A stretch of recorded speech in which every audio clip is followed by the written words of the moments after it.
I know what you think. Isn't the comparison between human slavery and animal slavery racist? Can you call it slavery if we aren't talking about humans? How can she not tell how offensive this is? We will address all these common concerns before we dig deep into the huge amount of similarities between two specific types of slavery. Chattel slavery in what is now the USA from the 1500s to the 1800s, with black people as the victims, and today's slavery of non-human animals by humans. We will also briefly talk about the many parallels between the Jewish Holocaust and the animal Holocaust. First, let's look at the definition of chattel slavery, the social institution where slaves are treated as personal property, or chattels, that can be bought and sold like livestock. We will see in this video that human slavery is in fact based on non-human animal slavery as a system and mindset of oppression. Now let's address the fact that this comparison offends people. The only people who are offended by this comparison are the people who see other animals as inferior to humans, insofar that for them it is okay for other animals to be enslaved, but not humans. To these people, the mere comparison between a human animal and a non-human animal is an insult, because we're used to oppressed people being treated like animals. In other words, other animals are treated like absolute objects and slaves, and that is the unquestioned status quo, just like it used to be the unquestioned status quo for some humans to be enslaved. What is it about someone that makes it wrong to enslave them? Is it their appearance, their color, their gender, sexual orientation, or even their belonging to a specific group? Or is it the fact that they are able to feel pain, emotions, joy, pleasure, love, and the fact that they have needs, wants, and preferences, including the need for safety and freedom, that they are someone's mother, father, sibling, baby, that they are basically sentient? I don't compare certain groups of people to non-human animals as some type of insult or justification to oppress that group. I could use human trafficking as an example, but the reason I use the enslavement of black people in the slave trade is because most people are very much familiar with it and feel some type of horror when reminded of it. They plainly see why and how wrong it is. My point is that all slavery is wrong. I have several black vegan activist friends who commend me for using this comparison because they understand it's about denouncing both types, obviously, not about disparaging one victim by comparing them to another. To put things into perspective, Martin Luther King Jr.'s son was a vegan activist as well as a civil rights activist, and made the comparison between both types of oppression. Statistically, black people are actually more likely to be vegan than white people are. And that makes a lot of sense, considering their oppression still happening to this day. Quote by Marjorie Spiegel: "Those who are offended by comparison to a fellow sufferer have fallen for the propaganda spewed forth by the oppressors. To deny our similarities to animals is to continue actively struggling to prove to our oppressors, past or present, that we are similar to our oppressors, rather than those whom our oppressors have also victimized. It is to say that we would rather be more like those who have victimized us, rather than like those who have also been victims. Let us remember that to the oppressors, there is often very little difference between one victim and the next. When both blacks and animals are viewed as being oppressible, the cruelties perpetrated upon them take similar forms." Now that we've addressed this, what about the fact that the definition of slavery refers to humans? Of course, our dictionaries are descriptive, meaning they are not setting the absolute law of the words or something forever. They indicate where we are at as a society when it comes to language, and of course, the way we think. That's why they have to be updated every year or so, to keep up with their society and language changing. In the past, black people were not considered to be persons, but in fact property. And thank God that was changed at last. Veganism is about including other sentient animals into the definition of the slave when they aren't being enslaved. We want them to go from the status of property to the status of non-human person, so that they can have the negative right not to be exploited or enslaved. Now that we got that out of the way, let's dive into why we're here. The mind-blowing amount and depth of the parallels between those two types of slavery. Let's start with the mentality of the oppressor, the root issue. To the oppressor, there is a right way to enslave someone and subjugate them, to be a kind slave master. There is a rift between welfarism and abolitionism. Welfarism being the stance that there is a kind, nice, right way to enslave someone else, i.e. to own them as property and to force their labor. Abolitionism being the stance that the treatment of the slave is irrelevant to the issue, that is to say, a better kept slave is still a slave, and the only right thing to do is to free them from bondage to their master, as the free agents they should be. When it comes to the animal victims, welfarism is obviously animal welfare, and abolitionism is veganism. Abolitionists are seen by the oppressor as too extreme, unreasonable, and star-eyed idiots, while welfarists are seen as practical and reasonable. The oppressor thinks that the victim is better off enslaved than on their own. So, by the way, many of the quotes are going to be very shocking, giving you a heads up. A quote from James Boswell, an 18th century pro-slavery writer. The abolition of the slave trade would be extreme cruelty to the African savages, a portion of whom it saves from massacre or intolerable bondage in their own country, and introduces into a much happier state of life. A quote from Keith Thomas. In the 18th century, it was widely urged that domestication was good for animals. It civilized them and increased their numbers. Quote, "We multiply life, sensation, and enjoyment." They used to use the fact that there was slavery happening in Africa between African people as a justification to do it to them, just like people use the violence that certain animals display as a justification to do the same to them. There is the belief that the victim is here to serve the oppressor. Scientists, doctors, religious people all find ways to justify slavery through their own beliefs and disciplines. A quote from St. Thomas Aquinas, "There is no sin in using a thing for the purpose for which it is. Now the order of things is such that the imperfect are for the perfect, and thus all animals are for man." Now quoting J.H. Van Avery, M.D., from Negro and Negro Slavery, the first an inferior race, the latter its normal condition. 1863. In the South, our people have practically solved their natural relations to the inferior race, and placed or rather retained the Negro in his normal condition, in domestic subordination and social adaptation, corresponding with their wants, their instincts, their faculties, the nature with which God has endowed them. A hard line is drawn between blacks and whites as well as with humans and the rest of Animalia Kingdom. The oppressor sees the victim as inferior to himself, and that is used to justify his subjugating them. There is an interpretation of the theory of evolution as it being proof that the victim is somehow inferior to the oppressor. Here I'm going to read a quote from Marjorie Spiegel. "From the concept that humans are evolutionarily better than animals, it easily followed, to those who were predisposed to this position, that whites could be evolutionarily superior to blacks. In fact, based on the popularized misinterpretation of evolutionary theory, came the trend of social Darwinism. Darwin had spoken of natural selection in relation to adaptation, but the social Darwinists, usually the powerful or wealthy, adopted natural selection as the key to progress. Darwin himself took great exception to this misconstrued application of his theory, by which ruthless behavior towards different races, classes, or species could be rationalized and justified as being only a demonstration of evolution in action, a manifestation of nature red in tooth and claw. Before the concept of evolution was widely known and accepted, religious doctrine, which placed civilized white Christian humans above all other beings, served as a justification for the subjugation of blacks, whom pro-slavery writers and orators often claim were of a different species, and non-human animals. This subjugation was said to be ordained by God. Later, under the banner of social Darwinism, both the unmitigated violence towards the lower animals and the enslavement of black savages in Africa were looked at as expressions of an evolutionary birthright.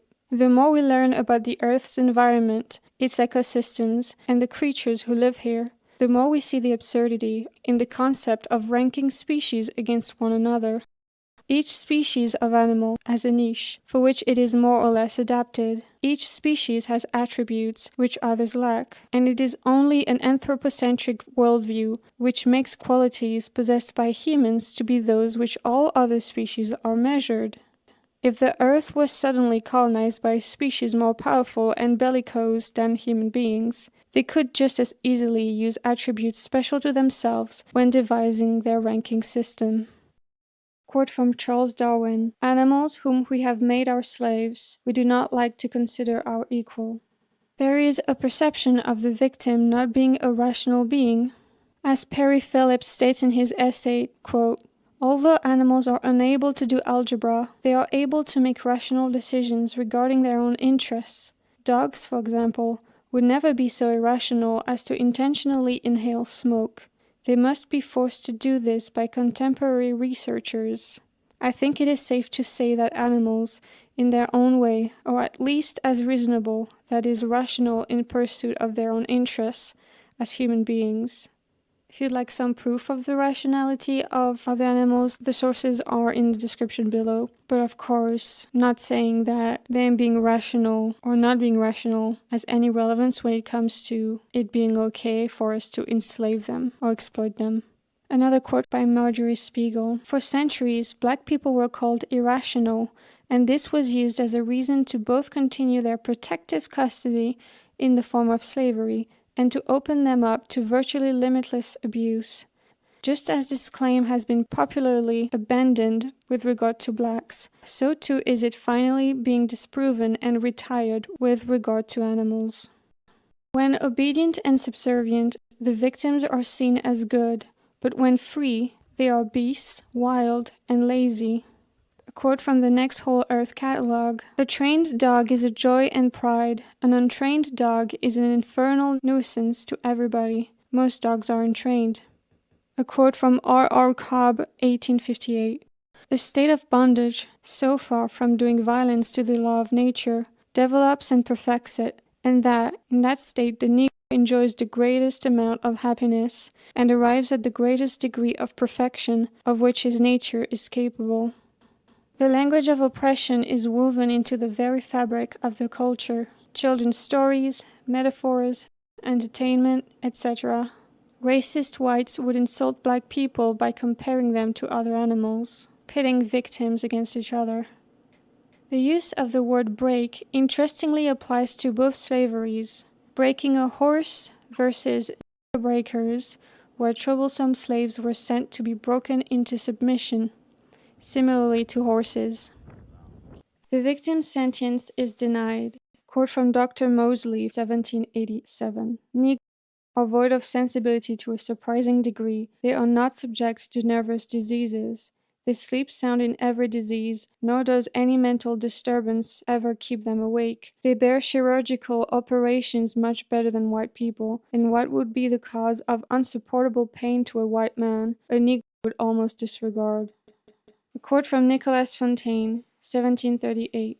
"They administered beatings to dogs with perfect indifference, and made fun of those who pitied the creatures as if they felt pain. They said the animals were clocks, that the cries they emitted when struck were only the noise of a little string that had been touched, but that the whole body was without feeling. They nailed poor animals up on boards by their forepaws to vivisect them, and see the circulation of the blood, which was a great subject of controversy." The victims are thought to be incapable of love. Here's a quote from Marjorie Spiegel. "And if it is true that the pain lingers in so verbal an animal as a human being, for whom vocalization of anguish is standard behavior, what are we to surmise when hypothesizing about a much less verbal animal such as a cow, for whom vocalization of anguish is naturally a much rarer event, and for whom pain is usually suffered in silence? Every day, in countless ways, humans are destroying the relationships of other animals. In the wild, we randomly shoot the mates of waterfowl, some of whom pair for life. Often, the surviving mate dies of starvation while mourning. We shoot mother primates in order to capture their infants for display in zoos or use in laboratories." In the eyes of the white slaveholders, black people were just animals who could soon get over separation from a child or other loved one. In fact, when dealing with the subject of intimate relationships between blacks, antebellum racist thinkers denied that love existed. They maintained that it was just animal lust and animal attraction, which were responsible for intimate bonding between two slaves. Two more examples of metaphors based in societal speciesism. So before we go into the practical ways that non-human animal slaves and human slaves were enslaved, we'll talk about the comparison between the human Holocaust and the animal Holocaust.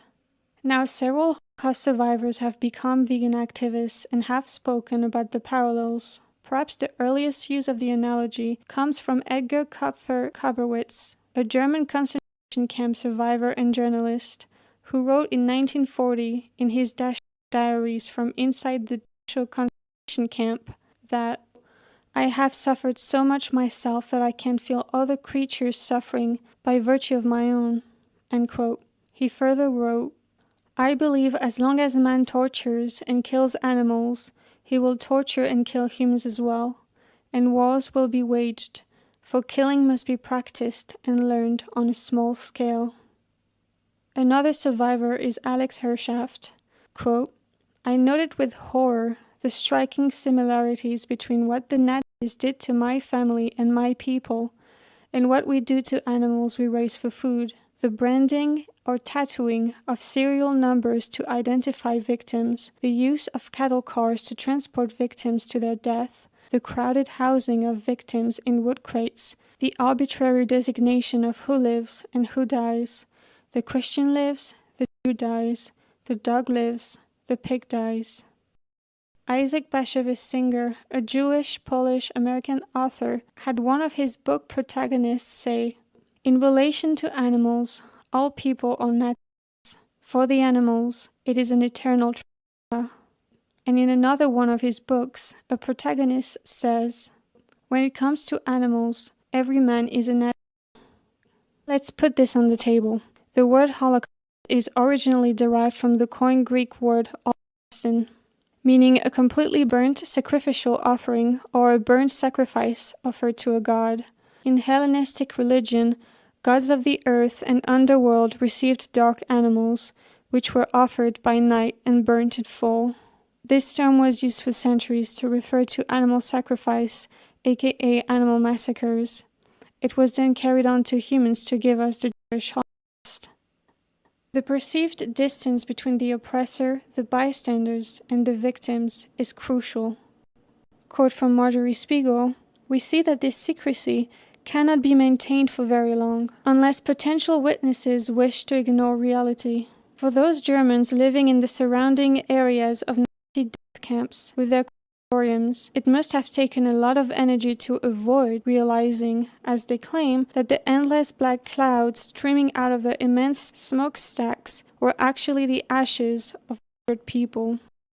And of course, when you look into the testimonies of people who have survived these camps, they all knew it was the ashes of people because of the smell and because it was very obvious to them, basically. First, the Nazis segregated Jews from the rest of society to reduce any empathy and understanding towards them, then proceeded to mass murder them once they were much more out of people's awareness and consideration than they ever were. This is reminiscent of the fact that it is illegal to film inside and often even enter farms, slaughterhouses or labs where animals are experimented on. For more info about this, Google ag-gag laws.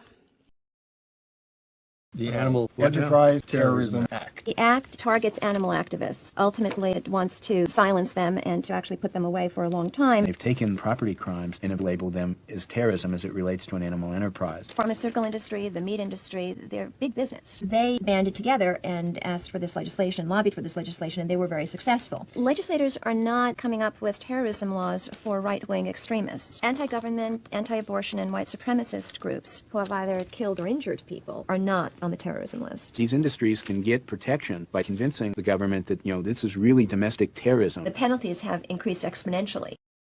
That's true for veterinarians as well, and law enforcement needs a search warrant to enter and these are quite difficult to obtain without proof of wrongdoing. How could you get proof if you aren't allowed in, though? This secrecy is necessary to keep the system intact, and that's why investigators are so crucial to the vegan movement, and so is using their footage on social media and in outreach. Other animals have to be senseless machines to be our products and slaves. The same distancing is at play here. And of course, this is not about having better conditions for the slaves. It's about showing the experience of the slave so that people can connect to them and their captivity and their exploitation. Another parallel to World War II, the Jews and other victims of the Nazis were transported to concentration camps in cattle cars. Many have described the horrific conditions of these cattle cars. Human and non-human victims saw themselves are deprived of water and food for days in the biting cold or the stifling heat. Many would and still die of these things and also of stress. The dead remained there until the end of the voyage. So now that we've talked about this, we're coming back to the myriads of parallels that exist when it comes to the ways the victims are enslaved and subjugated in chattel slavery and animal slavery. And of course, I will let you know when these also apply to the Second World War victims. They are treated as commodities, resources, and used for forced labor. For example, the use of enslaved black people and animals in circuses. The black slave's breast milk and other animals' breast milk is fed to the oppressor. Quote by Marjorie Spiegel: "If a slave gave birth to a child at the same time as the mistress of the plantation did, she had to nurse the white child rather than her own." Their families are forcefully separated, the mother from her baby, lovers, friends, or siblings from each other as well. The oppressor kidnaps the babies to sell them off for labor or for their flesh. And of course, there was separation of families when it comes to the families that arrived at death camps, for example. The victims are sold at auctions, forced into crowded ships in terrible conditions, in hunger, thirst, squalor, fear, shooting each other. The conditions would lead to insanity and violence, and in the animal slave ships, and also factory farms, the conditions often also lead non-human animals to violence, insanity, and also cannibalism. Here I am describing the horrific experiences of these victims to draw the parallels, but of course I am not saying that their slavery and subjugation would be okay were they not to suffer as much, from the oppressor's point of view, just like there is no such thing as a nicer way to own another human as a commodity. A quote by Dr. Alexander Falconbridge, 1788. "The deck, that is, the floor of their rooms in the slave ship, was so covered with the blood and mucus which had proceeded from them in consequence of the flux, that it resembled a slaughterhouse." At the slave markets, their bodies are handled to assess their fatness and strength. Their flesh is marked with initials, or numbers, or they have tags. That is of course also true of the victims of the Second World War. They are not recognized as full persons in the law, but have property status. The victims attempt to escape and are caught. Medical help is given to the extent that it benefits the slave owner, otherwise the victim is discarded. For an example of this, we can look at the amount of deaths that happen on slave ships or at concentration camps where people were used for labor. Both human and non-human animal slaves are used in experimentation, and that was also true for the victims of the Nazis. As a slave, you're basically damned if you do, damned if you don't when it comes to productivity rewards. If the human slave underproduces, they'll be punished. A cow exploited for her breast milk will be sold and killed if it becomes more profitable. If they overproduce, if the human slave picks more cotton than usual, they'll be expected to do that from that point on and will be exploited even more. The cow will be more likely to be used in intensive super-ovulation programs. Black slaves were hunted for the fun of it, or if they were troublemakers, or in hate crimes. It's a display of power, no matter who is being hunted. Buck used to be a racist slang term for a black man. They would also use their dogs on both black people and non-human animals. Similarly to the animal victims, the hunted black people's body parts were used as trophies. Rape and brutalization are a common occurrence in the lives of the victims. As we've mentioned when it came to the Jewish Holocaust, the isolation of the plantations and segregation was an important aspect of that system of oppression. And we've of course already talked about what that looks like when it comes to the animals. Not only are there many parallels to be drawn between the two types of slavery and the two Holocausts, but in many ways the model for human oppression has been animal oppression. Veganism is the stance against that, the use of other animals by humans as their objects, resources, or slaves. The question is, if you aren't vegan, why do you feel entitled to them and their bodies?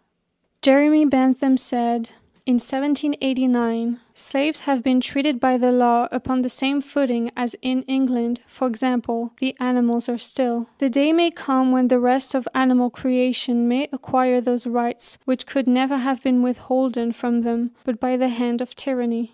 Some have already discovered that the blackness of skin is no reason why a human being should be abandoned without redress to the caprice of a tormentor. It may come one day to be recognized that the number of legs, the velocity of the skin, or the termination of the os sacrum are reasons equally insufficient for abandoning a sensitive being to the same fate. The question is not can they reason, nor can they talk, but can they suffer?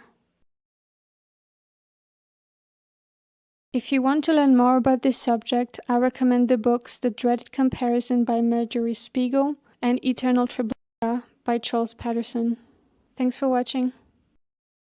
In 1688, the idea of the noble savage was introduced by Afra Ben in Orunoko. The noble savage hated his fellow slaves because they were, quote, by nature slaves, poor wretched rogues, fit to be used as Christian tools, dogs, treacherous and cowardly, fit for such masters, as they wanted only to be whipped into the knowledge of the Christian gods, to be the vilest of all creeping things. End quote. And a quote from Reverend William Jones in 1801, it was best for the beasts that they should be under man. End quote. Quoting Chancellor Harper of the University of South Carolina in 1838, quote, man is born to subjection. The proclivity of the natural man is to domineer or to be subservient. If there are sordid, servile, and laborious offices to be performed, is it not better that there should be sordid, servile, and laborious beings to perform them? End quote.